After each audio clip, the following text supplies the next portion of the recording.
Hello friends, drama की starting में हम यहाँ पे नैन शियाओ को देखते हैं जो कि लैब में बैठ के रिसर्च कर रही थी। फिर वहाँ पर एक शीशी नाम की लड़की आती है। वो उसको बताती है कि देखो मैंने इस परफ्यूम को ढूंढ ही लिया। उसके बाद तो मैं बिल्कुल श्योर हूँ कि हम वो गेम जरूर जीत जाएंगे। यहाँ पर वो शीशी को सब कुछ बता ही रही थी कि तभी एक विंग नाम का लड़का आता है। वो नैन शियाओ को यहाँ पे एक चाकू से स्टैब करके उसे नीचे गिरा देता है। शियाओ कहती है कि तुम लोगों ने मेरे साथ ऐसा क्यों करा। शीशी उस पेन ड्राइव को निकाल लेती है जिसमें पूरा का पूरा फॉर्मूला था। कहती है कि जब तुम शांति से मर जाओगी तभी तो मेरा ये जीनियस परफ्यूम पूरी दुनिया में राज कर पाएगा और तुम तो आराम से जाके मर जाओ। हाँ, पर तो हम देखते हैं शियाओ विंग से कहती है कि तुम तो मेरे बेस्ट फ्रेंड हो। लेकिन विंग कहता है सॉरी शियाओ, अगर तुम इस दुनिया से चली जाओगी तभी तो शीशी मुझसे खुशी से शादी करेगी। मैं तुम मेरा कर्जदार हो तो फिर तुम मुझे अपनी नेक्स्ट लाइफ में रीपे कर देना। ये बोलकर विंग शीशी को अपने साथ में ले जाता है। बेचारी शियाओ इस दुनिया में नहीं रहती। ले सीन में हम देखते हैं यहाँ पर शियाओ एक कुछ गुंडों के साथ में एनकाउंटर में थी। गुंडे उससे कह रहे थे कि तुम्हें जीना नॉट अलाउडेड है। वो उसके ऊपर हमला करने के लिए उसको मारना शुरू कर देते हैं और शियाओ उन लोगों से खुद को प्रोटेक्ट कर ही नहीं पा रही थी और सोचती है क्या वो इस दुनिया से जाने वाली है। तभी हम देखते हैं एक अननोन पावर उसके अंदर आ जाती है, जिससे वो तुरंत ही अपने होश में आती है और वो काफी ज्यादा पावरफुल हो गई थी। उन सारे के सारे गुंडों को ओवर पावर करके वहाँ से भगा देती है और एक गुंडे से पूछती है कि तुम्हें किसने भेजा। फिर वो गुंडा बताता है कि नैन फैमिली की सेकंड मिस ने। यहाँ पर शियाओ पास का सीन याद करने लग जाती है जहाँ पर शीशी ने उसको एक थप्पड़ मारा था घर में और कहा था तुम्हारी इतनी हिम्मत, तुम मेरे से मेरा सामान लोगी। बूढ़े जैसे लोगों को ना हमेशा मर जाना चाहिए। शीशी असल में शियाओ की स्टेप सिस्टर है। कि स्टेप मॉम उसको कुछ पेपर्स देती है और वो ये देखकर कहती है क्या आंटी मेरी मॉम ने सिर्फ और सिर्फ मेरे लिए इतना ही छोड़ा है। यहाँ पर स्टेप मॉम कहती है कि तुम अभी भी काफी ज्यादा यंग हो,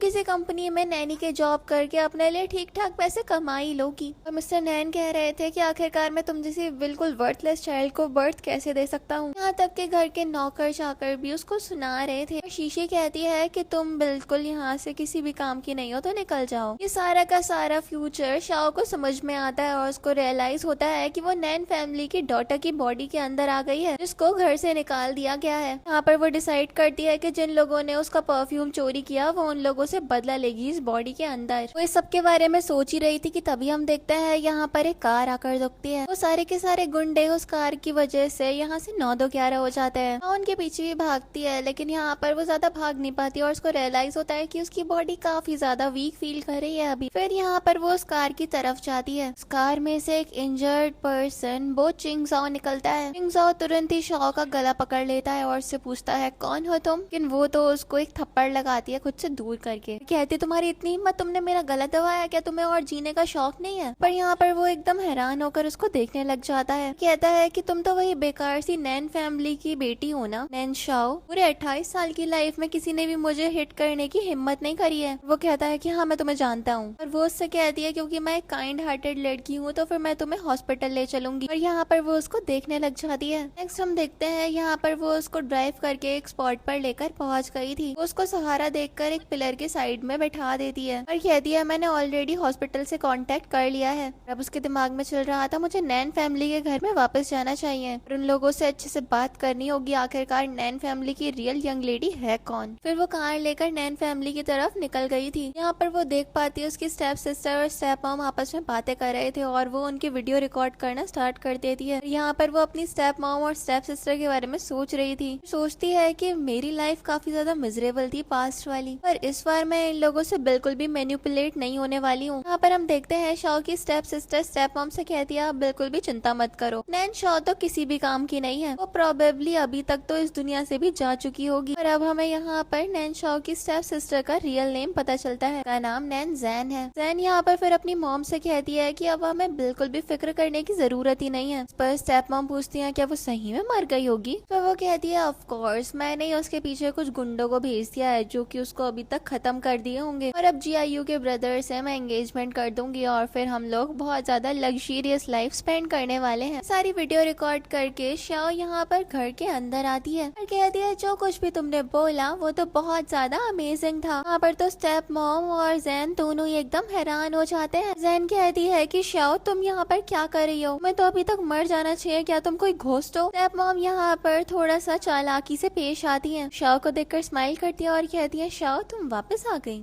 इसके बाद यहाँ पर वो कहती है आंटी यैन वैसे आपको कोई आइडिया होगा किसी की फिरौती देने पर कितने सालों की जेल होती है। वो अपना फोन शो करते हुए कहती है प्रूफ तो मेरे पास है ही। जैन तो एकदम हैरान थी, लेकिन हम देखते हैं कि स्टेप मॉम अभी भी एकदम काम एक्ट कर रही थी और कहती है शाओ शाओ तुमने शायद हमें कुछ गलत समझ लिया। जैन तो अभी सिर्फ और सिर्फ मजाक कर रही थी, अपना फोन आंटी को दे दो अभी के अभी। यहाँ पर वो फोन लेने वाली थी, लेकिन शाओ उसका हाथ पकड़ लेती है और कहती है अगर तुम बोलोगी तो फिर मैं इसको छोड़ दूंगी, लेकिन इसके बदले में मुझे मेरी मॉम की कंपनी चाहिए। इस पर जैन कहती है कि तुम्हें क्या लगता है कि हम तुम्हारे साथ इतने ज्यादा काइंड हो जाएंगे, मेरी मॉम को थ्रेटन करने की हिम्मत कैसे करी। और यहाँ पर वो आगे बढ़ने लग जाती है उसको हिट करने के लिए, लेकिन शाओ उसको खुद ही हिट कर देती है। यहाँ पर तो वो उससे लड़ने लग जाती है और कहती है तुम्हारी इतनी ज्यादा हिम्मत। वो उसको और आगे हिट करने के लिए आगे बढ़ती है, लेकिन शाओ कहती है कल अगर सारी की सारी इक्विटी मेरे नाम पे ट्रांसफर ना हुई ना तो फिर ये वीडियो इस्तेमाल करके तुम्हें हिरासत में घुसा दूंगी। और फिर यहाँ पर वो स्टेप मॉम से कहती है आप समझ रहे हो ना सारी बात। स्टेप मॉम भी कहती है कि हाँ मैं ठीक है समझ गई, सारे के सारे डॉक्यूमेंट्स तुम्हें दे दूंगी कल को। जैन यहाँ पर गुस्से में थी और शाओ वहाँ से चुपचाप करके चली जाती है। जैसे जैन कह रही थी कि आपने उसकी बात इतनी जल्दी कैसे मान ली, और यहाँ पर स्टेप मॉम सोच में पड़ गई थी ये बेवकूफ इतनी ज्यादा चालाक बन कैसे गई। ये वापस तो ऐसे आई है जैसे बिल्कुल ही डिफरेंट इंसान हो। सीन में हम चुनजाओ को देखते हैं जो कि हॉस्पिटल में था। यहाँ पर वो शाओ को याद कर रहा होता है कि कैसे उसका फर्स्ट टाइम उसके साथ में एनकाउंटर हुआ। यहाँ पर वो सोचता है कि नैन फैमिली की डॉटर के बारे में मैंने जो कुछ भी सुना था शायद वो सबकी सब रूमर्स है और वो अनरिलायबल लग रही है अब सुनने में भी। कि तभी हम देखते हैं यहाँ पर बोई नाम का एक लड़का आता है और यहाँ पर वो कुंजाओ से पूछता है ब्रदर तुम ठीक तो हो ना। कुंजाओ बाओ से पूछता है क्या तुम्हें वो मिल गया, और बोई कहता है कि वो सेकंड अंकल थे, वो बहुत ज्यादा कर रहे हैं, अब उनका तो बिल्कुल ही पारा खराब हो गया है, अपने नेफ्यू की लाइफ की बिल्कुल भी नहीं पड़ी है, मुझे तो बहुत ज्यादा गुस्सा आ रहा है। यहाँ पर फिर वही कुंजाओ का फेस देखता है और पूछता है कि तुम्हारे फेस को क्या हो गया। तो फिर जाओ भी कह देता है कि कुछ खास नहीं। के बाद वो उससे कहता है कि वैसे जाओ तुम शाओ के बारे में इन्वेस्टिगेट करो, मैं उसके जन्म से लेकर अब तक का सारा डेटा चाहता हूँ। यहाँ पर बोई उससे कहता है अब तुम्हें नैन फैमिली की उस इडियट में इतना ज्यादा इंटरेस्ट क्यों आने लग गया। और बोई उससे सवाल करता है क्या ही उसने ही तो तुम्हारे मुंह पे थप्पड़ तो नहीं मारा। इस पर तो कुंजाओ उसको बहुत ज्यादा घूर के देखता है और बोई अपने मुंह में ताला लगा लेता है और वहाँ से चुप करके चला जाता है। अगले सीन में हम शाओ को देखते हैं जो कि अपने रूम में ऐसे ही रोम अराउंड कर रही थी कि तभी उसकी स्टेप मॉम डोर नॉक करती है और कहती है कि शाओ मैंने तुम्हारे लिए वो डॉक्यूमेंट्स प्रिपेयर करवा दिए हैं, क्या हम लोग इस बारे में बात कर सकते हैं। फिर शाओ भी यहाँ पे डोर ओपन कर देती है स्टेप मॉम के लिए, बाहर आती है और कहती है कि हाँ गई मैं यहाँ पे। और स्टेप मॉम कहती है कि जो डॉक्यूमेंट्स तुमने मुझसे मांगे थे वो मैंने तुम्हें दे दिए और इक्विटी भी तुम्हारे नाम पे ट्रांसफर करवा दी है, अब तो तुम उस वीडियो को डिलीट कर दोगी ना। शाओ यहाँ पर वो पेपर्स अपनी स्टेप मॉम से ले लेती है, कहती है आंटी वैसे मैं बस कह रही थी, लेकिन मैंने ये थोड़ी ना बोला था कि वो वीडियो मैं डिलीट कर दूंगी, बस मैंने इतना ही तो बोला था कि उसे मैं अथॉरिटी को नहीं दूंगी जब आप मुझे ये डॉक्यूमेंट्स दे दोगी। तो स्टेप मॉम इस बात पर चिढ़ जाती है, लेकिन शाओ कुछ खास एक्ट नहीं करती है और फिर वहाँ से चलती बनती है। इसके बाद हम देखते हैं स्टेप मॉम को एक कॉल आती है, ये कॉल उसके ब्रदर की थी। यहाँ पर वो सारी की सारी शाओ की कंप्लेन करी होती है और उसका ब्रदर एकदम ही नॉर्मली कह रहा था चिंता मत करो ऐसा कोई भी ज्यादा बड़ा मसला नहीं होने वाला है। शाओ को तो बिल्कुल भी अकल नहीं है, अगर वो इक्विटी अपने नाम ट्रांसफर करवा भी ले तो फिर भी ज्यादा कुछ उखाड़ नहीं पाएगी, शेयर होल्डर्स तो वैसे भी हमारे साइड ही रहने वाले हैं ना। सब कुछ चल ही रहा था कि तभी हम देखते हैं यहाँ पर शाओ आ जाती है, के साथ में उसकी एक असिस्टेंट भी थी और यहाँ पर वो टेबल पर कुछ डॉक्यूमेंट्स पटक देती है। शेयर होल्डर से पूछते हैं कि नैन शाओ तुम यहाँ पर क्या कर रही हो, और यहाँ पर तो सभी लोग शाओ की डिग्निटी के ऊपर क्वेश्चन कर रहे थे कि वो तो इतनी केपेबल ही नहीं है कि वो इस जगह पर आकर बैठ सके। यहाँ पर वो सभी लोगों को कहती है कि आज से और अभी से मैं इस इंस्टीट्यूट की चेयरमैन के तौर पर सर्व करने वाली हूँ। मिस्टर ये आपको एक स्टेप डाउन कर लेना चाहिए। इस पर तो वो एकदम ही सड़ा हुआ सा चेहरा बना लेता है और कहता है बिल्कुल रिडिकुलस बात कर रही हो तुम, आखिरकार तुम ये सारी इंपॉर्टेंट चीजों को कैसे हैंडल करोगी, तुम्हें बिल्कुल भी अकल नहीं है। यहाँ पर वो अपने असिस्टेंट को एक ऑर्डर देती है और वो भी अपने काम पर लग जाती है। सबके सब लोगों को कुछ कॉपीज दे दी जाती है और वो कहती है कि अब मैक्सिमम इक्विटी मेरे नाम पर है तो फिर सब कुछ मुझे ही फॉलो करके करा जाएगा। यहाँ पर सभी लोग उन सारे डॉक्यूमेंट्स को देखने लग जाते हैं और शाओ कहती है प्रेसिडेंट ले ये अब यहाँ पर कम्प्लीटली डिस्ट्रॉयड है, तो फिर अगर वो चाहे तो यहाँ से वर्कआउट भी कर सकते हैं। और मुझे पूरा भरोसा है हर कोई एकदम ही परफेक्ट चॉइस अपने लिए चूज करेगा कि उसे किसका साथ देना है। यहाँ पर सभी के सभी लोग उन डॉक्यूमेंट्स को देखने लग जाते हैं। इसलिए ये कहते हैं कि मैं जानता हूँ कि आप सब लोग बहुत ज्यादा स्मार्टली इस डिसीजन को लेने वाले हो। अब किसी कल की आई लड़की की बातें तो नहीं मानोगे ना, मेरे जैसे एक्सपीरियंस आदमी के ही साथ रहने वाले हो। यहाँ पर वो शाओ की डिग्निटी पे फिर से सवाल करने लग जाता है और शेयर होल्डर्स भी इसी सब के बारे में डिस्कशन करने लग जाते हैं उन्हें क्या करना चाहिए। और शाओ यहाँ पर अपनी पास्ट लाइफ के बारे में सोचने लग जाती है जब वो एक परफ्यूमिस्ट थी, कैसे उसको यहाँ पर विंग ने स्टैप कर दिया था और शीशी ने उसकी उस पेन ड्राइव को चोरी कर लिया था और सारा का सारा क्रेडिट उससे ले लिया था। वो ये सब कुछ याद करके साइड हो ही रही थी। फिर वो मिस्टर ये से कहती है कैसा रहेगा कि हम लोग एक शर्त लगा लें, अगर मैं परफ्यूमरी कंपटीशन को जीत गई तो फिर आप इस शहर से कोसों दूर चले जाओगे, और अगर मैं जीत गई तो फिर जैसा आप बोलोगे वैसा मैं करने के लिए तैयार हूँ। यहाँ पर मिस्टर ये भी अपनी कंडीशन रखने लग जाते हैं और शेयर होल्डर्स भी सब में काफी ज्यादा इंटरेस्टेड नजर आ रहे थे। यहाँ पर वो भी ये सब कुछ सोचने के बाद वहाँ से निकल जाती है। वहाँ से निकलते वक्त उसको एक कॉल आती है जो कि मो फैंग की थी और वो मो फैमिली से बिलोंग करती है। वो यहाँ पर उससे पूछती है तुमने इतना सब कुछ कर लिया, क्या तुम मुझे अभी भी अपनी बेस्ट फ्रेंड समझती भी हो? और यहाँ पर तो शॉ पास्ट लाइफ के बारे में सोचने लग जाती है कि कैसे उसने जानबूझकर अपनी दोस्त के साथ में रिश्ता तोड़ा था। प्रेजेंट में यहाँ पर उसको कॉल से कुछ आवाजें आने लग जाती है जैसे कि फैंग थोड़ी सी प्रॉब्लम में है। शॉ कहती है तुम वेट करो मैं अभी आ रही हूँ। नेक्स्ट हम देखते हैं शॉ यहाँ पर फैंग को प्रोटेक्ट करने के लिए पहुंच जाती है। फिर वो हर आदमी के सर पर बॉटल फोड़ देती है और कहती है कि अब मेरी दोस्त को टच करने की हिम्मत भी मत करना। यहाँ पर वो आदमी भी घबरा कर यहाँ से चला जाता है। इसके बाद हम देखते हैं यहाँ पर सेफली शियाओ ने फैंग को कार में बैठाकर उसकी डेस्टिनेशन पे पहुंचा दिया था। लेकिन हम देखते हैं फिर वहाँ पर वही गुंडे आ जाते हैं जो कि फैंग के ऊपर हमला कर रहे थे। शियाओ भी उनसे फाइट करने के लिए तैयार थी। दूसरी तरफ हम चिंजाओ को देखते हैं जो कि बॉय के साथ में एक क्लब में आया था। बॉय उससे कहता है तुम जल्दी डिस्चार्ज हो गए, अभी थोड़े दिन और हॉस्पिटल में रेस्ट करना चाहिए था। लेकिन वो कहता है कि मुझे पता है कि मेरे लिए बेहतर क्या है। ये सब कुछ चल रहा था और बॉय बाहर चला जाता है और फिर हम देखते हैं कि शियाओ उस रूम के अंदर आ जाती है उन गुंडों से बचते हुए। चिंजाओ को वो देखती है और कहती है वाह क्या कोइंसिडेंस है, हम लोग फिर से मिल गए। फिर ये दोनों बात कर ही रहे थे कि तभी हम देखते हैं उन गुंडों की आवाज आती है। शियाओ तुरंत ही खुद को कोट से कवर करती है और चिंजाओ को किस कर देती है ताकि उन लोगों से एस्केप कर पाए। गुंडे रूम में आते भी हैं लेकिन उन्हें पहचान नहीं पाते और फिर वहाँ से चले जाते हैं। उनके जाने के बाद यहाँ पर शियाओ भी जी फैंग से दूर हो जाती है और कहती है सॉरी ऐसा करना पड़ा, आने लगी थी। लेकिन वो कहता है मुझे एक्सप्लेन करो। वो बिना कुछ बोले जाने लग जाती है लेकिन वो उसे अपनी गोद में बिठा लेता है। लेकिन उसकी इंजरी लगी थी तो फिर दर्द से खराब ही जाता है। यहाँ पर वो उसकी चोट देखने के लिए इंसिस्ट करती है और उसके बटन खोलने लग जाती है और फिर वो उससे कहती है ज्यादा प्रॉब्लम नहीं है, तुम ठीक हो जाओगे। पर वो उसे अपने क्लोज करता है और कहता है तुमने मुझे किस करी थी ना। फिर यहाँ पर वो उसके साथ में फ्लर्ट करने लग जाता है और वो कोई रिस्पॉन्स नहीं दे रही थी तो फिर गुंडों को बुलाने लग रहा था तो फिर वो उसको एकदम चुप करवा देती है। फिर हम देखते हैं बॉय भी यहाँ पर असिस्टेंट के साथ में पहुंच जाता है और फिर वो शाओ को देखकर एकदम हैरान था और उसको देखकर कुछ कह पाता, लेकिन शाओ ही वहाँ से चुप करके चली जाती है दौड़ी दौड़ी। फिर बॉय उससे सवाल करता है ये सब क्या था, लेकिन हम देखते हैं कि चिंजाओ उससे कहता है तुम टेंशन मत लो, ये सब कुछ मैं हैंडल कर लूंगा। बॉय कहता है हाँ हाँ मैं टेंशन ले भी नहीं रहा भाई। नेक्स्ट सीन में हम शाओ को देखते हैं जो कि कंपटीशन के लिए प्रिपेयर कर रही थी। थोड़ी परेशान भी होती है और फिर यहाँ पर वो अपना काम अच्छे से करने लग जाती है। उसका काम जब खत्म हो जाता है तो फिर वो उठने लगी थी, लेकिन तभी उसके दिमाग में एक थॉट आता है जो कि उसको थोड़ा ट्रिगर भी करा था। दूसरी तरफ हम चिंजाओ को देखते हैं जो कि सेम साइट खोलकर बैठा हुआ था और वो भी सेम ही हैकर की हिस्ट्री के ऊपर वर्क कर रहा होता है। ड्रामा के अगले सीन में हम एक वुमेन को देखते हैं जो कि बहुत बड़ी परफ्यूमिस्ट है। वो एयरपोर्ट पे होती है और मिस्टर ये यहाँ पर जैन के साथ में उसको रिसीव करने के लिए आता है, अपना इंट्रोडक्शन देते हैं और फिर जैन को बताते हैं कि ये मेरी नीस है। और यहाँ पर वो ही बताती है कि वो भी उस परफ्यूम वाले कंपटीशन में पार्टिसिपेट करना चाहती है। यहाँ पर तो वो वुमेन भी उसको वेल विश करती है और हमें पता चलता है वो इतनी बड़ी परफ्यूमिस्ट कैसे बनी। हमें पास्ट लाइफ का सीन दिखाया जाता है यहाँ पर शाओ की। उस वुमेन ने उस पेन ड्राइव को चोरी किया था, असल में शीशी वो यही है। और प्रेजेंट में यहाँ पर वो जैन के साथ में हैंडशेक करती है और सोचती है कि वो तो मर गई, अब मैं ही नंबर 1 परफ्यूमिस्ट हूँ इस दुनिया की। उसी तरफ हम चिंजाओ को देखते हैं जिसके पास में बॉय एक फाइल लेकर आता है जिसको देखकर वो काफी ज्यादा हैरान हो गया था। और फिर वो अपने असिस्टेंट से कहता है कल जो मीटिंग होने वाली है उसको कैंसिल कर दो। असिस्टेंट भी ओके बोल देता है और यहाँ पर चिन जैन भी यहाँ पे और भी ज्यादा इस सबकी तह में जाने का सोच रहा था। अगला सीन हम हम परफ्यूम कंपटीशन का देखते हैं, जहाँ पर होस्ट इस सब के बारे में बता रही थी। सारे के सारे इंस्ट्रक्शंस के बाद में सब लोग क्लैप करते हैं। शीशी यहाँ पर श्याओ को देखती है और इसके बारे में देखकर बातें करने लग जाती है कि इसके बारे में तो बहुत रूमर्स है कि एक नंबर की बेवकूफ है, यानी इस कंपटीशन में क्या ही कर लेगी है। और यहाँ पर श्याओ शीशी को देखकर सोच रही थी, इसी ने तो मुझे मार दिया था ना, मेरा फॉर्मूला चोरी करके। इन सब लोगों से मैं धीरे धीरे करके बदला तो जरूर लेने वाली हूँ। इसके बाद हम देखते हैं सभी लोग परफ्यूम प्रिपरेशन स्टार्ट कर देते हैं। चिनजो बाहर वाले रूम से ये सब कुछ देख रहा था और वो श्याओ को देखकर सोचता है, इसकी परफ्यूम टेक्निक्स मुझे एक पुरानी दोस्त की याद दिलवाती है। असिस्टेंट कहता है मतलब कि वो 3 साल पहले वाली लड़की। और चिनजो इसके बारे में और भी ज्यादा तह के साथ में सोचने लग जाता है और डेप्थ के साथ में ये सब कुछ जानना चाहता था कि ये सब हो क्या रहा है। देन हम देखते हैं उधर परफ्यूम बनाने का प्रोसेस खत्म हो जाता है और धीरे धीरे सारे के सारे परफ्यूम जजेस के पास लेकर जाए जा रहे थे। जो परफ्यूम ले जाया जा रहा था, परफ्यूमर्स उसके बारे में भी बता रहा था और अभी शीशी अपने परफ्यूम के बारे में इंफॉर्मेशन दे रही होती है। शॉपिंग करते हैं। जज भी यहाँ पर शीशी के बनाए हुए परफ्यूम की काफी ज्यादा तारीफ करते हैं क्योंकि उन्हें वो पसंद आया था। और लोग भी जो बैठे हुए थे वो लोग बात करने लग जाते हैं कि शीशी है जो कि ये कंपटीशन जीत सकती है। आफ्टर ऑल वो दुनिया की नंबर 1 परफ्यूमिस्ट जो है। इसके बाद हम देखते हैं कि श्याओ का परफ्यूम टेस्टिंग के लिए ले जाया जाता है। यहाँ पर जज उस परफ्यूम को स्मेल करने के बाद कहती है कि ये तो बिल्कुल शीशी के परफ्यूम जैसा है और सभी लोग यहाँ पर उसके खिलाफ बोलने लग जाते हैं और शीशी भी यहाँ पर उसके खिलाफ बोलने के लिए खड़ी हो गई। लेकिन श्याओ कहती है कि तुम्हारे पास क्या प्रूफ है कि मैंने तुम्हारा परफ्यूम कॉपी करा है। ये सब कुछ चल ही रहा था कि तभी हम देखते हैं चिनजैन वहाँ पे आ जाता है और वो कहता है कि वो यहाँ पर शीशी को कंपटीशन से निकाल रहा है और फिर वो बताता है कि मैं प्रेसिडेंट जा हूँ, इस कंपनी का ओनर। श्याओ को रियलाइज होता है कि उसने तो इसको यहाँ पर थप्पड़ मार दिया था उस दिन। तभी हम देखते हैं यहाँ पर जैन आगे बढ़ती है और शीशी के बिहाफ पर बोलती है कि वो इतनी बड़ी परफ्यूमिस्ट है, उसको ऐसे कंपटीशन से निकालना बिल्कुल भी ठीक नहीं है और उसका दोस्त भी उसकी साइड ले रहा था। इस पर चिनजाओ बोल देता है, क्यों तुम्हें अपनी फियांसे से इतना ज्यादा डर लगता है? इन लोगों के बीच में झगड़ा बढ़ ही रहा था लेकिन हम देखते हैं उसका फियांसे उसको चुप करवा देता है और वो भी चुप करके माफी मांग लेती है। लेकिन चिनजाओ कहता है, आज से अभी से तुम्हारी फैमिली के साथ सारे के सारे कॉम्पिटिशन में टर्मिनेट कर रहा हूँ। यहाँ पर वो रिक्वेस्ट करने लग जाती है कि ऐसा मत करो, मेरे डैड मुझे बहुत मारेंगे। और वो लोग झुक झुक कर उससे माफी मांगने लग जाते हैं। श्याओ यहाँ पर ये सब कुछ देख रही थी और चिनजाओ के बारे में सोचने लग जाती है कि ये मेरी इतनी ज्यादा मदद क्यों कर रहा है। यहाँ पर वो पतली गली से निकलने की कोशिश करते हैं लेकिन चिनजाओ कहता है कि तुम भी यहाँ से अभी जा नहीं सकती हो। वो कहता है कि तुम्हें इस परफ्यूम के बारे में एक्सप्लेनेशन तो देनी ही पड़ेगी। तो फिर हम देखते हैं कि यहाँ पर वो ये सब कुछ रिवील कर देती है कि उसने किस तरीके से इस फॉर्मूला को डिस्कवर करा, लेकिन जो उसने फॉर्मूला इस्तेमाल किया था वो एकदम परफेक्ट नहीं था। और शीशी को तो रिसर्च में पड़ जाती है कि ऐसा सब कुछ हो कैसे सकता है, इसको इतना ज्यादा सब कुछ कैसे पता है। यहाँ पर वो अपने फोन में भी कुछ प्रूफ दिखा देती है। शीशी से कहती है कि तुम रेसिपी ले तो सकती हो लेकिन जो रेसिपी बनाता है ना उसकी जितनी मास्टर नहीं कर सकती हो, तुम्हें ये बारे में पहले ही सोचना चाहिए था। यहाँ पर तो शीशी अपने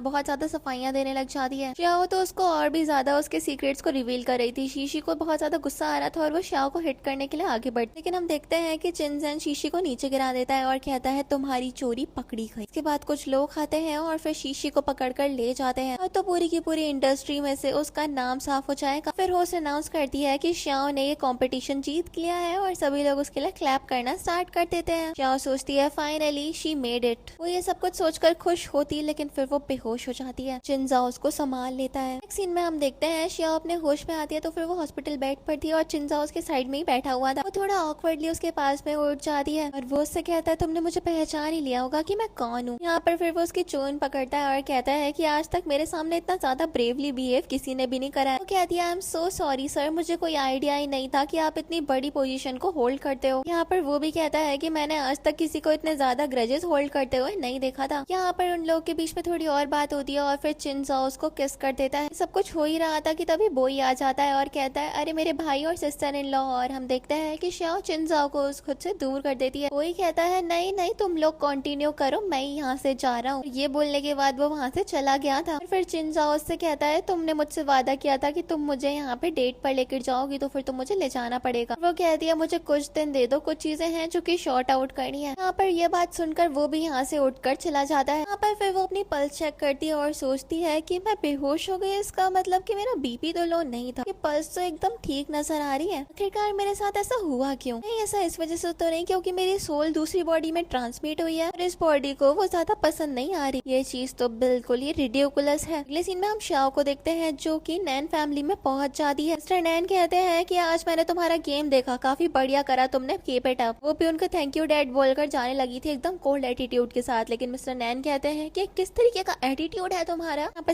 स्टेप मॉम कहती है अरे आप काम डाउन हो जाइए, आपकी बीपी की दिक्कत हो जाएगी। सर नैन कहते हैं देखो जरा अपनी आंटी को, तुम्हें एकदम मॉम की तरह प्यार करती है, तुम्हारा कितना साथ देती है, सेंसिबल और काइंड हार्टेड बनना चाहिए बिल्कुल अपनी आंटी की तरह पे। उन्होंने देखो जैन को भी कितना ज्यादा अच्छे से पाला पोसा है। इस पर वो पलटती है और कहती है शायद डैड आपको सभी सब कुछ पता ही नहीं है। आखिरकार मिस्टर बो ने हमारी फैमिली के खिलाफ कितना बड़ा एक्शन लिया है उसकी वजह से। ये बात सुनकर तो वो एकदम शॉर्ट के साथ खड़े हो जाते हैं और कहते हैं क्या कह रही हो तुम। तो फिर यहाँ पर वो बस स्माइल करती है। यहाँ पर वो स्टेप मॉम को देखकर एक थप्पड़ लगाते हैं और कहते हैं मैं फालतू में ही तुम्हारी तारीफ कर रहा था, इस तरीके से तुमने अपनी बेटी को पाला और पोसा। ये बोलकर एक जोरदार थप्पड़ पड़ता है स्टेप मॉम को। स्टेप मॉम तो अपनी सफाइयां देने लग जाती है और कहती है जैन ने ये सब कुछ जानबूझकर नहीं किया होगा, तुम तो उसको अच्छे से जानते ही हो। लेकिन वो यहाँ पर उसको झटक देते हैं और कहते हैं मैं कुछ नहीं जानता, अब तुम अपनी बेटी को भेजोगी, कल वो बो ग्रुप में जाकर मिस्टर चिन से सॉरी बोलेगी, नहीं तो मैं उसको परमानेंटली ग्राउंडेड कर दूंगा और उसको जो कुछ भी डिमांड होती है ना उसको कभी भी फुलफिल नहीं किया। शाओ तो ये सारा का सारा नजारा देखकर वहाँ से चली जाती। अगले सीन में हम देखते हैं यहाँ पर मिस्टर येन जैन को अपने साथ में बो कंपनी के बाहर लेकर खड़े हुए थे। फिर वहाँ पर चिंजाओ आता है और मिस्टर नैन उससे माफी मांगते हैं और हम देखते हैं कि जैन तो अपनी नीज पे आ जाती है, लेकिन वो माफ करने से मना करता है। और फिर हम देखते हैं कि वो शाओ को अपनी कार से भी निकालता है। शाओ यहाँ पर कार से निकलकर फुल एटीट्यूड झाड़ रही थी। मिस्टर नैन को तो यकीन ही नहीं आ रहा था और वो शाओ से सिफारिश लगाने के लिए बोल रहे थे। वो कहते हैं ठीक है देख लूंगी। सीन में हम शाओ को देखते हैं जो कि एक कंपनी के रिसेप्शन पे खड़े होकर हैकिंग का वर्क कर रही थी। रिसेप्शनिस्ट उसको ध्यान से देख रही होती है और फिर वो अपना काम करके चली जाती है और यहाँ पर वो मिस्टर बो को इस बारे में इन्फॉर्म कर देती है। नेक्स्ट बॉय अपने फोन में यहाँ पर उसको कुछ दिखाता है और वो उसको देखकर स्माइल करने लग गया था, कह रहा था अब ये सब कुछ काफी ज्यादा इंटरेस्टिंग होने वाला है। नेक्स्ट मिस्टर नैन को देखता है जो कि घर पे शाओ का बेसब्री से वेट कर रहे थे कि तभी उनको हैकर से रिलेटेड कुछ मैसेजेस रिसीव होते हैं और ये देखने के बाद उनको इतना गुस्सा आता है वो अपना फोन ही जमीन पे मार के स्मैश कर देता है। और फिर वो जैन के ऊपर गुस्सा निकालने के लिए उसको थप्पड़ मारते हैं, वो उसको और मारते लेकिन हम देखते हैं कि स्टेप मॉम रोक देती है और यहाँ पर वो कुछ यहाँ पे रास्ते निकालने के लिए बोलती है। समहाउ फिलहाल ये दोनों माँ बेटी मिस्टर नैन को मैनिपुलेट करने में एकदम ही सक्सेसफुल हो गई थी। सीन में हम शाओ को देखते हैं जो कि अपने फोन में देखते हुए नीचे आ रही थी कार तक कि तभी हम देखते हैं चिन जैन उसको अपनी कार में खींचकर बैठा लेता है और वो एकदम हैरान हो गई थी ये क्या हो गया। यहाँ पर बड़े प्यार से वो उससे बात कर रहा था और बॉय भी आगे वाली सीट पे बैठा हुआ था। यहाँ पर वो उससे कहता है कि तुम मेरी कंपनी में वर्क करना स्टार्ट कर दो, लेकिन वो कहती है कि हाँ तुम्हारी बात मैं समझ तो रही हूँ लेकिन मुझे अभी अपनी मॉम की कंपनी का भी ख्याल रखना है तो शायद नहीं हो पाएगा। वो कहता है कि तुम काफी ज्यादा टैलेंटेड हो और इतना बड़ा टैलेंट मैं अपनी कंपनी से खोना नहीं चाहता हूँ। वो यहाँ पर तब भी उसको कुछ बहाना कर देती है और वो भी उसकी बात समझता है और कहता है चलो हम लोग कुछ खाने के लिए चलते हैं। नेक्स्ट वो लोग एक रेस्टोरेंट में पहुंच गए थे। ऑर्डर देने के बाद यहाँ पर शाओ तो वॉशरूम चली जाती है और पीछे से बॉय यहाँ पर उसको बड़ा ज्यादा टीज कर रहा था। इस तरफ हम शाओ को देखते हैं जिसकी बॉडी बहुत ज्यादा वीक हो गई थी क्योंकि उसकी सोल एक डिफरेंट बॉडी में थी और यहाँ पे एक्सेप्टेंस काफी ज्यादा डिफिकल्ट होती जा रही थी। तभी वॉशरूम में यहाँ पर चश्मा लगाकर हम देखते हैं जैन पहुंच जाती है और वो शाओ से बदतमीजी करती है लेकिन शाओ उसका चश्मा ही खींच लेती है। कहती है इतना कुछ हो गया काफी नहीं है क्या तुम्हारे लिए। यहाँ पर वो उसको थप्पड़ मारने के लिए आगे बढ़ती है लेकिन शाओ उसका हाथ पकड़ लेती है और कहती है वो फैमिली में शादी करने के वाले भूल जाओ और फिर वो उसको साइड लाइन करके वहाँ से चली जाती है। उसके जाते ही जैन यहाँ पे अपने अंकल को कॉल करके यहाँ पे शाओ के खिलाफ कुछ करने के लिए बोल रही होती है। नेक्स्ट सीन में हम यहाँ पर बोई और चिन जैन और शाओ को पार्किंग लॉट में देखते हैं और उनके ऊपर कुछ गुंडे हमला कर देते हैं। ये लोग फाइट कर रहे थे लेकिन बोई सबके बीच में काफी ज्यादा ही बहुत ज्यादा इंजर्ड हो जाता है। चिन जैन शाओ को साइड में लेकर आता है और कहता है तुम यही रहना, मैं उन लोगों को देखता हूँ। नेक्स्ट हम देखते हैं कि इन लोगों ने उन गुंडों को ओवर पावर कर लिया था। गुंडे बताते हैं कि तुम्हारे पास जो वीडियो है उसको डिलीट करवाने के लिए आए थे। उसी तरफ हम मिस्टर ये को देखते हैं जो कि बड़े बेफिक्र थे कि अब तक तो उनका काम हो गया होगा। तभी उनका असिस्टेंट आता है और वो वीडियो दिखाता है जहाँ पर वो गुंडा सब कुछ कन्फेस करा था। देखने के बाद तो मिस्टर ये बड़े ज्यादा परेशान हो जाते हैं और वो कुछ यहाँ पे एक्शन लेने के लिए अपने ऑफिस से निकल जाते हैं। उसी तरफ हम शाओ और चिनजैन को कार में देखते हैं। चिनजैन की चोट लग गई थी और शाओ उसकी चोट देखने लग जाती है और इसके बाद वो उसकी ड्रेसिंग भी करने लग गई थी और वो उसको देख रहा था। उसका हाथ पीछे कर लेती है और आज के लिए उसका शुक्रिया भी करती है। यहाँ पर वो उसको सहलाता है और कहता है गिफ्ट के नाम पर क्या तुम मुझे खुद को डिवोट कर सकती हो। यहाँ पर वो तो उसके इस जेस्चर से काफी ज्यादा मेस्मराइज भी हो रही थी। नेक्स्ट सीन में हम देखते हैं चिनजे शाओ को उसकी डेस्टिनेशन पे छोड़ देता है और वो भी उसका शुक्रिया करके चली जाती है। पीछे से बोई कह रहा था कि सिस्टर इन लॉ ने तो बहुत ज्यादा ही मसला कर दिया आज। यहाँ पर चिनजाओ बोई को एक ऑर्डर देता है और वो भी कहता है ठीक है मैं तुम्हारी बात को समझ गया। हम देखते हैं कि शाओ जब घर के अंदर एंटर करती है तो फिर मिस्टर ये ऑलरेडी वहाँ पर मौजूद थे। वो उससे लड़ रहे थे कि तब तक मिस्टर और मिसेस जियान भी वहाँ पे पहुंच जाते हैं। मिस्टर नैन से बहुत ज्यादा कंप्लेन कर रहे थे शाओ की। मिस्टर नैन भी कहते हैं कि तुम्हें अपने एल्डर से माफी मांगनी चाहिए। तभी हम देखते हैं नैन शेंग यहाँ पर शाओ का ब्रदर पहुंच जाता है, कहता है कि आपकी वाइफ का ब्रदर कब से हमारा एल्डर हो गया और फिर वो आके शाओ की साइड लेता है। यहाँ पर शाओ सोचती है ये मेरा ब्रदर है, इसी ने यहाँ पर पूरी लाइफ मेरा साथ साथ देने की कोशिश करी थी। और फिर वो मिस्टर ये के खिलाफ वाली वीडियो सबको दिखा देती है और शेन उसको एक थप्पड़ लगाता है और मारना स्टार्ट कर देता है और कहता है कि तुमने मेरी सिस्टर को मरवाने की कोशिश करी।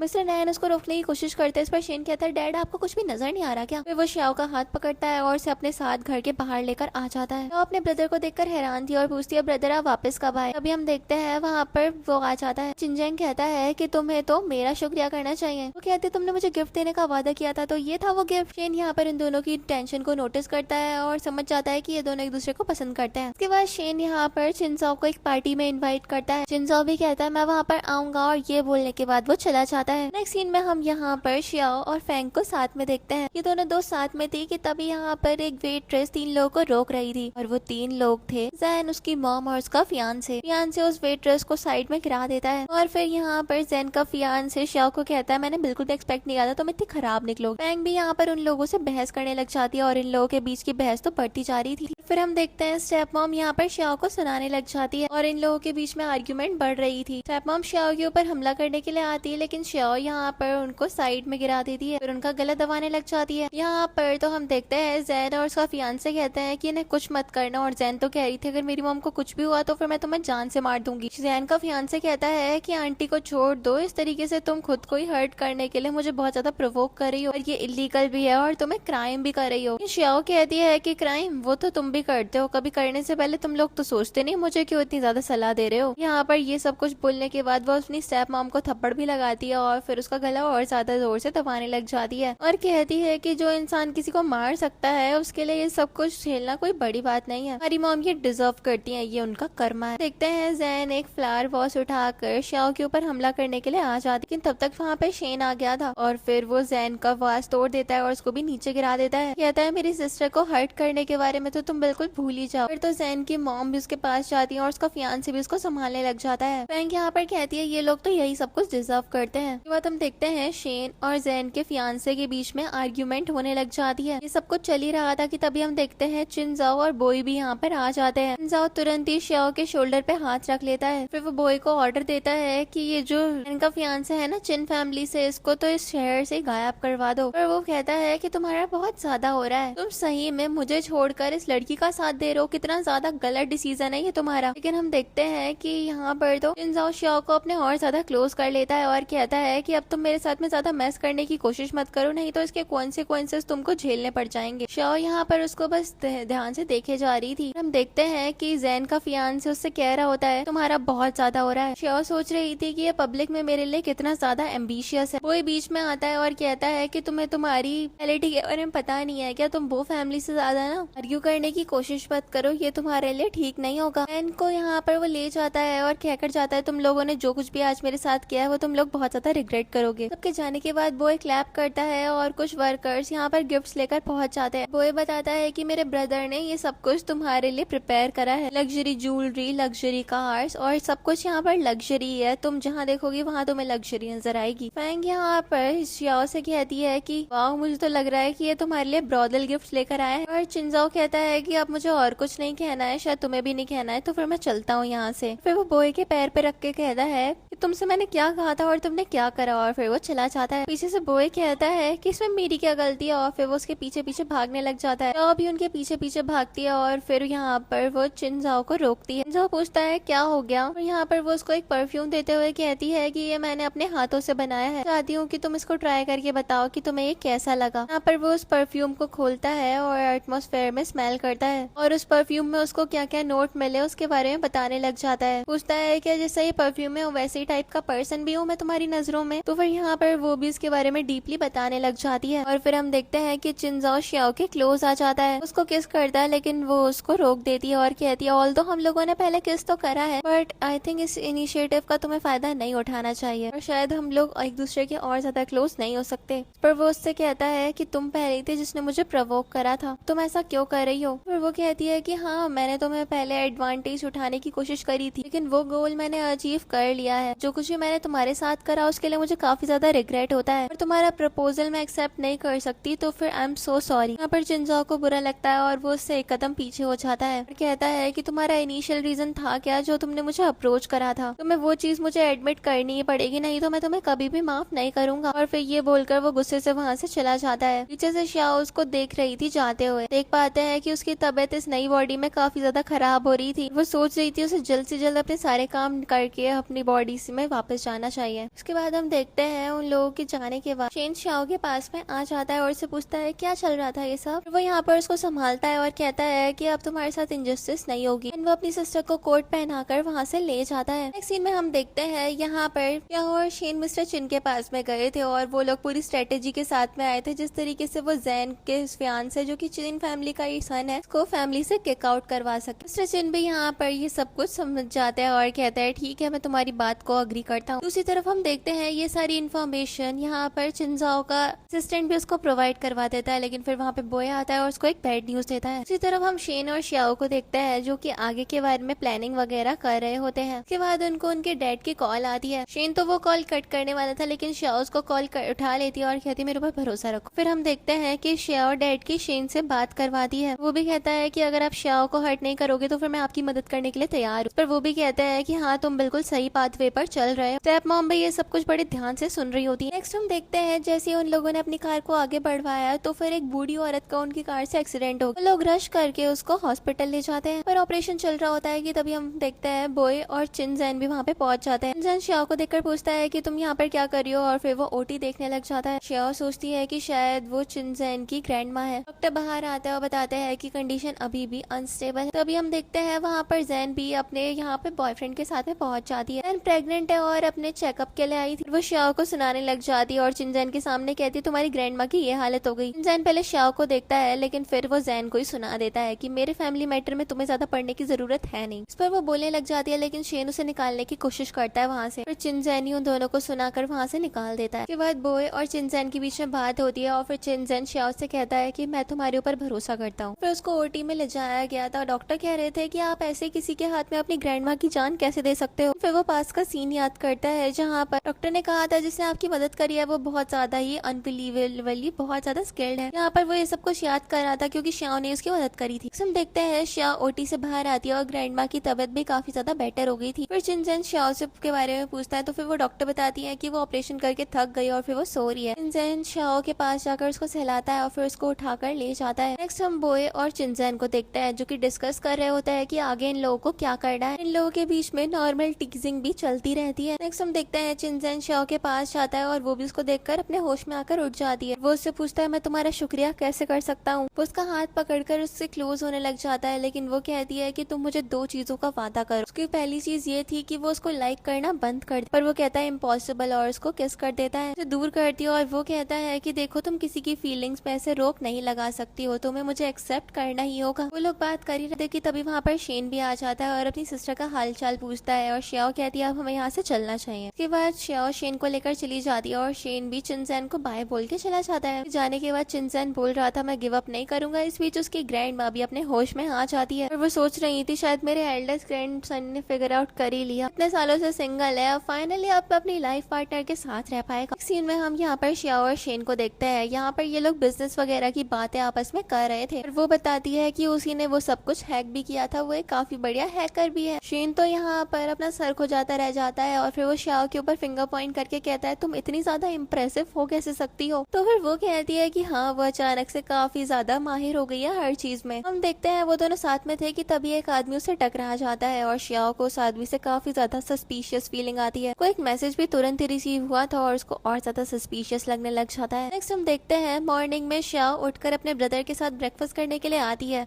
तभी वहाँ पर चिनजैन भी पहुंच जाता है। श्याओ का ब्रदर कहता है मुझे एक जरूरी काम से जाना पड़ेगा, तुम लोग अपना टाइम एंजॉय करो। ये बोलने के बाद वो वहाँ से चला गया था। श्याओ यहाँ पर चिनजैन को वहाँ पे देखकर उससे पूछती है कि तुम यहाँ पर क्या कर रहे हो। तो फिर वो कहता है मैंने कहा था ना कि तुम्हारे ऊपर मैं कभी भी गिव अप नहीं करूँ। फिर वो उससे कहती है बड़ी ज्यादा नींद सी आने लग गई है, चलो मुझे ऊपर जाके सो जाना चाहिए। उसके ऊपर वो मल गिरा देती है। यहाँ पर फिर वो कहता है कि अब तुमने मेरे साथ ऐसा कर ही दिया है तो फिर क्या मैं तुम्हारा बाथरूम बोरो कर सकता हूँ। फिर वो कहती है कोई प्रॉब्लम नहीं है। फिर वो बाथरूम के अंदर था और यहाँ पर वो सोच रही थी कि ये इसने फायदा उठाया था कि मेरे बेडरूम के अंदर एंटर तक कर सके। हम देखते हैं चिनजैन तो एकदम शर्टलेस बाहर आ जाता है और श्याओ उसको देखकर बड़ी हेजिटेंट हो रही थी। उसको बहुत ज्यादा चक्कर आने लग जाते हैं। चिनजैन उसको संभालता है और उससे पूछता है तुम्हें क्या हो गया है। यहाँ पर वो सोचती है कि मैं इसे कुछ नहीं बता सकती। इस बीच हम देखते हैं यहाँ पर चिनजाओ भी अपने कपड़े दोबारा से पुट ऑन कर लेता है। यहाँ पर फिर वो भी उससे नॉर्मली बात करने लग जाती है, लेकिन वो तो उसके साथ में कोजी हो रहा था और कह रहा था कि मैं तुम्हारा शुक्रिया किस तरीके से कर सकता हूँ, मैं तुम्हारे लिए फिर से अपने क्लोथ्स निकालूं। लेकिन श्याओ तो उसे खुद से दूर कर देती है और फिर वो वहाँ से चली गई थी। श्याओ उसका ये सब कुछ देखकर स्माइल कर रहा था। नेक्स्ट हम देखते हैं यहाँ पर ये लोग हॉस्पिटल जाते हैं शीशी को देखने के लिए। उसको मेंटल हॉस्पिटल में डाल दिया गया था। श्याओ उसको नोटिस कर रहा होता है। उसके बाद श्याओ चिनजाओ से कहती है कि मुझे इससे अकेले में कुछ बात करनी है, तुम हमें अकेला छोड़ दो। वो भी उसकी बात मानकर उन्हें अकेला छोड़ के चला जाता है। हम देखते हैं कि श्याओ पहले तो कमरे की लाइट को डिम करती है, फिर श्याओ शीशी को डराते हुए कहती है क्या मैं तुम्हें याद हूँ। यहाँ पर वो उसको बहुत ज्यादा डरा रही थी और शीशी को डर भी बहुत लग रहा होता है। शीशी कहती है कि मैंने तो उसे बहुत ज्यादा अच्छे से मार दिया था, बॉडी को भी आग लगा दी थी, तुम हो कौन आखिरकार। फिर वो कहती है ऑफ कोर्स मैं श्याओ हूँ, लेकिन मैं तुम्हारी बेस्ट फ्रेंड भी हूँ। मुझे पता ही नहीं चला इतने सालों से तुम मेरे साथ थी, लेकिन आस्तीन का सांप बन के बैठी थी। इतनी ज्यादा जेलस थी और कभी जाहिर भी नहीं करा तुमने। लोग तो बहुत ज्यादा ही बदतर होते। और ये बोलने के बाद वो लाइट ऑन कर देती है। उसके बाद यहाँ पर उसकी तरफ सीज नाइफ लेकर आ जाती है और कहती है शायद मुझे तुम्हें मार देना चाहिए। कहती है मैं एकदम अंधी थी, मुझे बहुत ज्यादा रिग्रेट हो रहा है, मैंने तुम्हारे साथ जो कुछ भी किया उसके लिए प्लीज तुम मुझे माफ कर दो और मेरे साथ में ऐसा कुछ भी मत करो। श्याओ उसकी पट्टी खोल देती है, उसके हाथ बंधे हुए थे और वो यहाँ पर कहती है कि तुम्हारी सबसे बड़ी दुश्मन तो ऑलरेडी मर चुकी है, काफी इंटरेस्टेड है ना। ऋषि यहाँ पर वो नाइफ उठाकर उसके ऊपर हमला करने के लिए आगे बढ़ती है। श्याओ उसे खुद से दूर गिरा देती है और फिर वो कहती है कि तुमने क्या ये सब कुछ मजाक समझ रखा है कि तुम मुझे यूं ही खत्म कर दोगी। जमीन पर गिर गई थी, लेकिन अभी भी उसके अंदर बहुत ज्यादा ग्रजेस आ रहे थे। वो यहाँ पर बताने लग जाती है कि किस तरीके से वो श्याओ से हमेशा से बहुत ज्यादा जेलस रही, कैसे श्याओ ने हमेशा ही सारी की सारी स्पॉटलाइट अपने ऊपर रखी थी, को कुछ भी नहीं मिला और उसे हमेशा ही एक साइड कैरेक्टर की तरह ट्रीट किया गया था। वो आगे कुछ कर पाती, लेकिन हम देखते हैं कि चिनजाओ वहाँ पर श्याओ को प्रोटेक्ट करने के लिए पहुंच जाता है और वो शीशी को बेड पे गिरा देता है। श्याओ से पूछता है तुम ठीक तो हो ना। तब तक हॉस्पिटल स्टाफ भी आ गया था और वो शीशी को रोकता है। कहती है कि इसकी जो मेंटल कंडीशन है वो तो एकदम क्लियर नजर आ रही है मुझे, एकदम ट्रूली मेंटली अनस्टेबल है। लगता है कि इसको प्रोफेशनल डॉक्टर को ही दिखाना पड़ेगा। डॉक्टर भी वहाँ पर आ जाते हैं और चिनजाओ उनसे कहता है कि इसको बेस्ट मेंटल हॉस्पिटल में लेकर जाओ, इसको खूब ज्यादा शॉक दो और इसको ठीक करो। डॉक्टर भी ओके बोलता है और फिर वहाँ से चले जाते हैं। शीशी यहाँ पर बोल रही थी श्याओ तुम्हें कुत्ते से भी बदतर मौत मरने वाली हो। वो कहती है मुझे कभी रिग्रेट नहीं होगा। नेक्स्ट हम श्याओ और चिनजाओ को देखते हैं जो कि कार में थे। श्याओ से पूछ रहा था क्या तुम कुछ कहना नहीं चाहती हो। तो फिर वो कहती है मुझे कुछ नहीं कहना, मैं ये सब कुछ खुद से हैंडल कर सकती हूँ। फिर वो कहता है कि हाँ मैं जानता हूँ, मैं बस हमेशा तुम्हारे साथ रहूंगा। लेकिन फिर ये दोनों आपस में बातें कर रहे थे कि तभी चिनजाओ का असिस्टेंट आता है और उसको कुछ इन्फॉर्मेशन देता है। कहता है कि आपको ओल्ड लेडी को विजिट करने के लिए जाना पड़ेगा। तो वो श्याओ को भी अपने साथ हॉस्पिटल ले जाता है। उसी तरफ हम मिस्टर नैन को देखते हैं जो कि शेन के साथ में खड़े हुए थे और वो भी श्याओ का बेसब्री से वेट कर रहे थे। और वहाँ पर पहुँचती है। यहाँ पर मिस्टर नैन नील डाउन हो जाते हैं। कहते हैं बेटा प्लीज तुम मुझे माफ कर दो, मुझसे बहुत बड़ी गलती हो गई। सब कुछ चलता रहा तो फिर हमारी कंपनी बैंकरप्ट हो जाएगी और हमारे हाथों में कुछ भी नहीं बचेगा। गिफ्ट्स भी लेकर आए थे और वो श्याओ को ऑफर कर रहे थे। श्याओ तो उनको अवॉइड करने लग जाती है और कहती है आप मेरा रास्ता इस तरीके से ब्लॉक मत करिए, मुझे और भी बहुत सारे काम। तो मिस्टर नैन को गुस्सा आने लग जाता है और वो श्याओ को हिट करने वाले थे, लेकिन शेन उन्हें रोक लेता है। देन मिस्टर नैन और श्याओ को यहाँ पर अकेला छोड़ दिया गया था और मिस्टर नैन श्याओ से पूछ रहे थे आखिरकार तुम चाहती क्या हो। तो फिर वो कहती है कि आप मुझे 20% शेयर्स दे दो, उसके बाद मैं आपकी मदद करने के लिए शायद तैयार हो जाऊंगी। चॉइस आपकी है, मैं कोई फोर्स नहीं करूंगी। यहाँ पर मिस्टर नैन को समझाता है डैड अगर आप इसको शेयर्स दे दोगे तो फिर ये पक्का आपका साथ देने के लिए तैयार हो जाएगी, दोगे तो फिर ये शेयर्स नहीं देगी और फिर आपके लिए और भी ज्यादा प्रॉब्लम्स खड़ी हो सकती है। सीजन आपका है, आप ही अपने हिसाब से सब कुछ देख लो। फिर हम देखते हैं मिस्टर नैन भी उसको शेयर्स देने के लिए तैयार हो जाते हैं, लेकिन मिस्टर नैन के दिमाग में एक अलग स्ट्रेटेजी भी चल रही थी। दूसरी तरफ हम चिनजाओ को देखते हैं जिसकी ग्रैंडमा उसको सुना रही थी, कह रही थी कि मैं यहाँ पर पड़ी हूँ और तुम्हें तो बिल्कुल भी मेरी फिक्र ही नहीं। बॉय भी यहाँ पर उनका साथ दे रहा था। इस पर ग्रैंडमा कहती है कि तुम तो चुप ही रहो, तुमने भी इसको बहुत ज्यादा बिगाड़ के रखा हुआ है। इसके बाद चिनजाओ कहता है ग्रैंडमा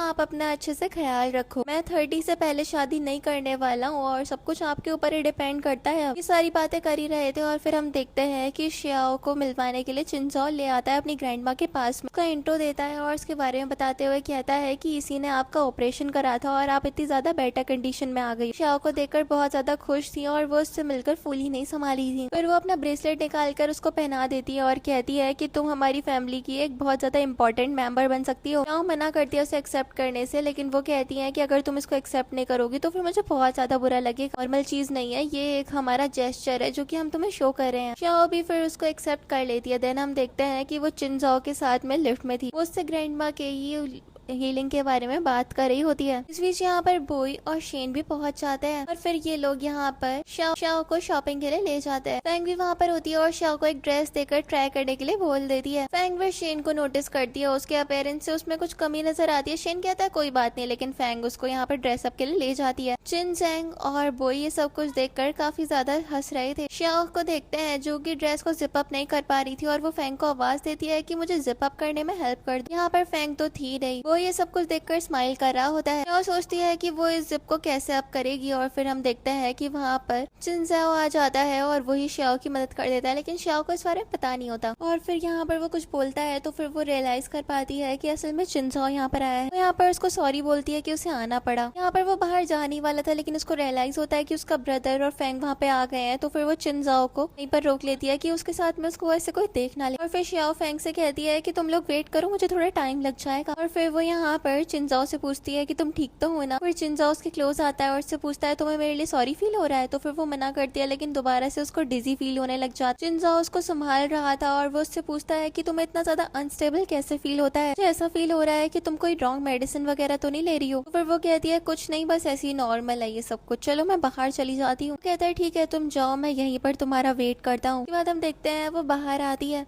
फैंग उसके लिए थोड़ी सी फिक्रमंद थी और वो उससे पूछते तुम ठीक तो हो ना। तो फिर शाओ कहती है मैं रेस्ट रूम होकर आती हूँ, तुम भी मेरे साथ चलो। और इस बीच चिनजाओ भी चेंजिंग रूम से बाहर आ जाता है। नेक्स्ट हम देखते हैं शाओ यहाँ पर हैंड वॉश कर रही थी और वो रियलाइज करती है उस टाइम को जब उसे फर्स्ट टाइम हॉस्पिटलाइज होना पड़ा था अपनी डिजीनेस की वजह से। उसके दिमाग में चल रहा था कि उसकी डिजीनेस बहुत ज्यादा जल्दी जल्दी बढ़ती जा रही है, एक ना एक दिन वो जल्दी आने वाला है जब उसे इस बॉडी से भी निकलना पड़ेगा। नेक्स्ट हम देखते हैं शाओ जब बाहर आती है और वहाँ पर चिनजाओ और बाकी लोगों को देखती है तो फिर उसको देखकर फैंग के साथ वहाँ से निकल जाती है। इसके बाद उसको उसकी स्टेप मॉम नजर आती है जो कि एक गुंडे के साथ में कुछ स्टीलिंग कर रही थी। वो उसको कुछ यहाँ पर ड्रग टाइप दे देती है और कहती है कि तुम पता है ना कि क्या करना है। वो भी उसको लेकर चला जाता है और कहता है कि आपका काम अब हो गया समझो। शाओ ये सब कुछ नोटिस कर रही थी और सोच रही थी कि अब इस वुमेन की स्ट्रेटेजी मैं बिल्कुल भी फुलफिल नहीं होने दूंगी। स्टेप मॉम बहुत ज्यादा सस्पिशियस होकर पीछे देखती है, लेकिन तब तक वहाँ पर शाओ को चिनजाओ ने रिप्लेस कर लिया था। उसको देखकर सोचती है ये तो मेरा क्या ही बिगाड़ लेगा और फिर वहाँ से चली जाती है। शाओ वहाँ पर से जाने लग जाती है, लेकिन उसको फिर से अनईजी फील होता है और चिनजाओ उसको संभाल लेता है अपनी गोद में उठाकर। वो उससे कहती है मैं खुद को संभाल सकती हूँ, हमें कोई देख लेगा, लेकिन वो कहता है कि मैं तुम्हें ऐसे बिल्कुल नहीं दे सकता चाहे कोई हमें देख ले। और फिर वो उसे अपने साथ ले जाता है। वो उसको यहाँ पर एक जगह लेकर आ गया था और शाओ उसको नीचे उतारने के लिए बोलती है तो फिर वो भी उसको उतार देता है। वो कहती है मैं अंदर जा रही हूँ और ये बोलकर वो चली जाती। पार्टी में वो अपने ब्रदर के पास में पहुंचती है। वो डैड के बारे में पूछती है तो फिर वो ब्रदर बताता है कि वो बिजनेस मैटर में कुछ बात कर रहे हैं। यहाँ पर शाओ के डैड पार्टी में कुछ अनाउंस करते हैं और उसके बाद शाओ की स्टेप मॉम उसको ड्रिंक देती है और कहती है अब शायद हमें अपने बीच की कॉम्प्लिकेशंस खत्म कर देनी चाहिए। और यहाँ पर शाओ कहती है कि हाँ बिल्कुल, कॉम्प्लिकेशंस जैसी चीज तो बहुत ज्यादा बेकार होती है और उसको जल्द से जल्द खत्म कर देना चाहिए जड़ से मिटाकर। और फिर शाओ यहाँ पर अपनी स्टेप मॉम को भी एक वाइन देती है और कहती है ये मेरी तरफ से आपके लिए। शाओ यहाँ पर उस वाइन को पी रही थी और उसको थोड़ा बहुत अनईजी सा फील भी हो रहा था। फिर यहाँ पर वो उनको इंसिस्ट करती है कि आप भी तो ये वाइन पी लो। चिनजाओ भी ये सब कुछ नोटिस कर रहा था और इनके क्लोज आ जाता है और लोग यहाँ पर मजाक बनाने लग जाते हैं कि वो बेचारी इतना ज्यादा अच्छे से उनको जेस्चर दिखा रही है, लेकिन ये वुमेन को तो बिल्कुल ही पड़ी ही नहीं। यहाँ पर शाओ के डैड भी आ जाते हैं और शेन उनको सब कुछ समझाता है। शाओ के डैड को रियलाइज होता है अगर अब वो शाओ का साथ नहीं देंगे तो फिर उनको फिर से लॉस होगा और यही सोचते हुए वो अपनी वाइफ को ही थप्पड़ लगा देते हैं। उसको जबरदस्ती पूरी की पूरी वाइन भी पिला देते हैं। यहाँ पर तो स्टेप मॉम को अपनी इतनी ज्यादा बेइज्जती होते हुए देखकर बड़ा ज्यादा गुस्सा आ रहा था और अब वो चाहती थी कि वो शाओ को मार डाले। उसके बाद शाओ के डैड यहाँ पर अपनी वाइफ को लेकर सबसे एक्सक्यूज होकर चले जाते हैं। देखते हैं कि शाओ भी वहाँ से निकल गई थी और उसको बड़ा अनईजी सा फील हो रहा था कि तभी एक इंसान उसको एक रूम में पुल कर लेता है, लेकिन चिनजाओ ये सब कुछ नोटिस कर लेता है। गुंडा शाओ को सेड्यूस करने की कोशिश करता है, लेकिन वो तो उसे दूर कर देती है और इस बीच चिनजाओ भी वहाँ पर आ जाता है शाओ को रेस्क्यू करने के लिए। तो फिर उसको देखता है और कहता है तुम सिर्फ और सिर्फ डिजी होने का नाटक कर रही थी। फिर वो कहती है ऑब्वियसली मैं इतनी ज्यादा बेवकूफ लगती हूँ क्या तुम्हें। फिर वो यहाँ पर शाओ की हालत देखता है और उस गुंडे के ऊपर उसको बड़ा ज्यादा गुस्सा आ रहा था और वो उसको मारना और ज्यादा स्टार्ट कर देता है। बाद हम देखते हैं वो दोनों मिलकर उस गुंडे को ड्रग दे देते हैं। उसके बाद वो गुंडा उस ड्रग के ऑफेंस में बेड पे पड़ा हुआ था कि तभी वहाँ पे स्टेप मॉम आ जाती है उस उस गुंडे को थप्पड़ लगाती है कि तुमसे एक काम बोला था वो भी तुमने ठीक से नहीं करा। लेकिन वो गुंडा तो ड्रग के पूरे ऑफेंस में था और स्टेप मॉम के साथ में कोजी होने लग जाता है। सब कुछ चल रहा था और श्याओ और चिंजाओ वहाँ पर आते हैं और श्याओ ये सब कुछ रिकॉर्ड कर लेती है। फिर चिंजाओ काफी ज्यादा गुस्से में था और वो श्याओ को रूम में लेकर आ जाता है और फिर यहाँ पर वो बहुत ज्यादा गुस्से में था और श्याओ के क्लोज आने लग जाता है एंड ये दोनों एक दूसरे को किसिंग करना स्टार्ट कर देते हैं। यहाँ पर श्याओ चिंजाओ को देखकर सोच में पड़ जाती है कि आखिरकार ये इतना ज्यादा ओवर प्रोटेक्टिव आज ऐसे एक्ट क्यों कर रहा है। फिर यहाँ पर वो उसके क्लोज आने लग जाती है लेकिन चिंजाओ उसे खुद से दूर कर देता है और कहता है कि मैं तुम्हारा इस तरीके से बिल्कुल भी फायदा नहीं उठाऊंगा। और फिर वो उसको सुनाने के बाद वहाँ से चला गया था। जैसे श्याओ सोचती है कि मुझे ऐसा ही करना पड़ेगा ताकि तुम मुझे खुद से ही नापसंद करना स्टार्ट कर दो। जाने के बाद श्याओ यहाँ पर अपना सर पकड़ लेती है और सोचती है कि आखिरकार मुझे जल्दी यहाँ पे सारे के सारे काम निपटाने पड़ेंगे। तुम्हारे उस प्यार को मैं बिल्कुल भी एक्सेप्ट ही नहीं कर सकती। इसके बाद हम देखते हैं चिंजाओ को बोए बाहर निकलते हुए देख रहा था। श्याओ भी बाहर आती है और बोए उसको एक नोट देता है। उससे थोड़ी सी बात करने के बाद वहाँ से चला गया था। हम देखते हैं श्याओ पार्टी में पहुंच गई थी और जैन उसको उल्टी सीधी बातें बोलने लग जाती है। एंग जो कि श्याओ की बेस्ट फ्रेंड है वो श्याओ बहुत ज्यादा लड़ाई करती है इस पर। मिस्टर नैन फैंग को थप्पड़ मारने वाले थे लेकिन श्याओ आगे आकर रोक देती है और कहती है कि ये फैंग मेरी दोस्त है और आपको कोई हक नहीं है कि आप इसको पब्लिक प्लेस में इतना ज्यादा अशेम्ड फील करवा। हम देख पाते हैं कि वो सस्पिशियस पर्सन जिससे श्याओ को थोड़ा सा सस्पिशियस फील हुआ था वो भी यहीं पे मौजूद था कि और कोई नहीं बल्कि वेंग है। एंड हम देख पाते हैं कि ये असल में जैन और उसके फियांसे की एंगेजमेंट पार्टी थी। तो फिर उसी का स्लाइड शो भी स्क्रीन पर प्ले होना स्टार्ट हो जाता है और सभी लोग उन लोगों को काफी ज्यादा एडमायर भी कर रहे थे। श्याओ यहाँ पर सोचती है कि उसके पास में एक काफी अच्छा मौका है और फिर वो अपने डैड से पूछती है वैसे डैड आपकी वाइफ कहाँ पर है।